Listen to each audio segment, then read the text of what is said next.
Is Micromacro Crime City the most unique game of 2020? Let's review it. This is the review for Micromacro Crime City, all the good and bad about the game. And hopefully by the end of the video, you'll understand if this is something you'd like. We have 6 burning questions about this game and we're gonna answer them. But before we do that, there is something we need to cover, right? Yes, so what is Micromacro Crime City? Micromacro Crime City is a co-op game where you have to find certain people in this big, and when I say big, I really mean big, map. So you basically have this huge map that Giannis is struggling to open up. You have these mysteries here. The way you can solve these mysteries, because you're an investigator and you want to solve them, is finding what's happening on the map. Map isn't there as just a picture. It actually shows you different places at different times. You get a case like this, the top hat introductory case. You need to find this dude who's Fernando Branca, and he's at the pub. And the question is, find the pub. You can't see me, but hopefully you can hear me. So you have to find where the pub is. Once you find the pub, you move on to the next question. Then when you solve that, you move on to the next question until you eventually solve the case. If I had to say it in one sentence, it's Where's Waldo, the board game? Who would you buy it for? 2, 1. Boom. So who would you buy it for?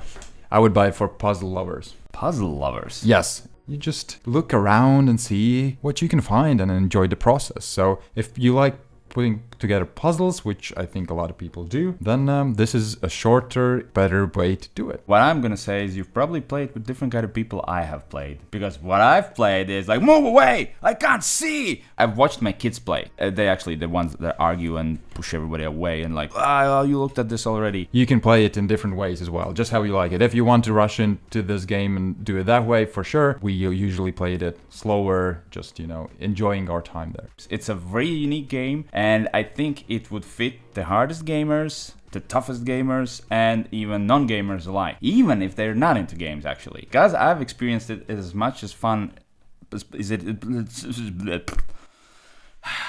I really know how to talk. They actually suggest putting it on the wall and, let people who comes to your house try to solve some cases. I feel this is one of those rare games that most anyone would like. Next one, what's the alternative? Are you ready? Yep. 3, 2, 1. Boom. Gives me the same feel when you all together have to get through something or solve something or figure out something. Okay, I'll look at this part of the map, you look at that part of the map, and somehow it gives me the same feeling like the Exit games do, but in a different way. So I'd say if you like Exit, but you want something different, but with a little bit of the same hint, try this. Mine is not a cooperative game at all. The difference, if you haven't played it, is you just have 2 pictures and you have to find differences, and who's first to find the differences wins.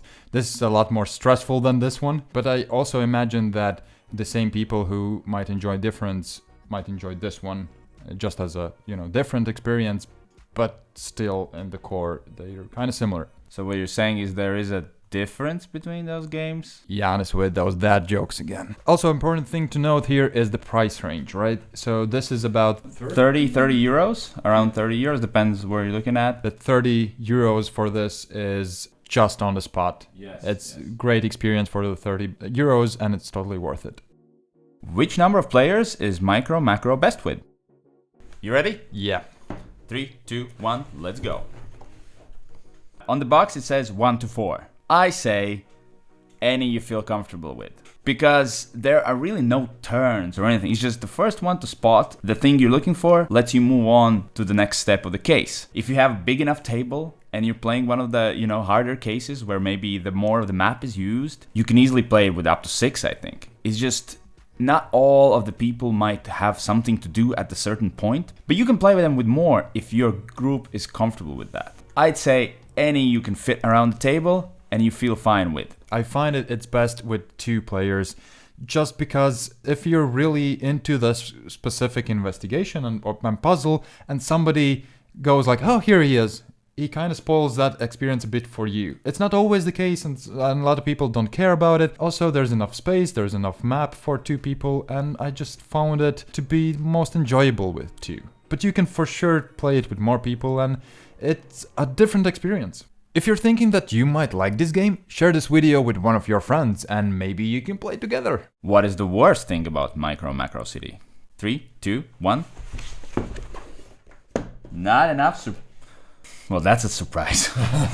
This game as a whole is a surprise. It's a great game, but just a minor thing that I found myself, that I was looking to have more surprises at like later scenarios. If you can finish the first scenario, you can also straight go to the last scenario and, do that as well, which is cool. You can adjust your difficulties. I wanted to feel maybe I need to turn that map around and then find something, different. Something that you would find in escape games. Well, mine is, table space. It's not a big deal. I mean, if you play heavy games and that take a lot of table space, it's not a problem for you. But like I mentioned, it's something you might play with your guests or people visiting. It's not something you can easily, quickly set up. It's like, okay, get the coffee on the table, get the cakes off. Okay, let's do this. We'll quickly play something that takes that much space. I mean, it's not easy to set up. Ready? Yeah. 3, 2, 1. On a date. Let's say there's no lockdown. You can go to a cafe. You'll be like, hey, do you wanna play a game? Spot on. Spot on. But do elaborate. Well, I'm married now, so my dates with my wife mostly look like playing board games. This is something we enjoy doing after work, and it's a great way to relax for us. Good way to just spend time together with your significant other. Well, mine's very specific, but I'm joking. Obviously, what I'm trying to say here is it's a filler game. I mean, you can play it anytime you have a short amount of time or in between bigger games on a game night. Except the setup and the table space, it's a really quick and simple game. So it's a filler game. You can play it anytime you have a little bit of time. Now it's time to rate Micromacro Crime City. All right, 3, 2, 1. Must have. What? I actually went with really good at first, but I thought, no, this is something you must have at home. Well, especially if you have dealings with non-gamers and they are out there. I mean, you can get most anyone into playing. Even if you finish it, even if you're done, it's still very a valuable item to have at home when somebody comes over and you're like, okay, while I'm setting up Eldritch Horror, try this, here's the case. And I'll do that. Anybody can enjoy this game. It's that good. Checks all the boxes that I want in a board game. It's different, it's unique, it's simple. Yeah, it's the first ever board game Hangover must-have game. Thank you for watching. Be sure to subscribe to our channel. It means a lot to us. That means that it's worth making these videos. So thank you. See ya.